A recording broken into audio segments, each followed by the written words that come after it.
How to create group on Roblox mobile. Hello guys, in today's video I'm gonna show you how to create group on Roblox mobile. First thing, go to Roblox and now click here just 3 points in the bottom corner and then go down and then just click this one, groups,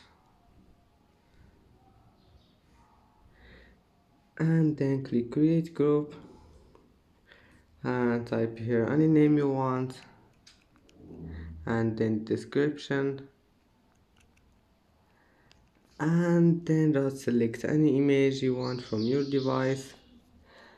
And now you must have 100 Robux to create your group. And that's it for today's video. If you like this video, please don't forget like and don't forget subscribe, and see you in the next video.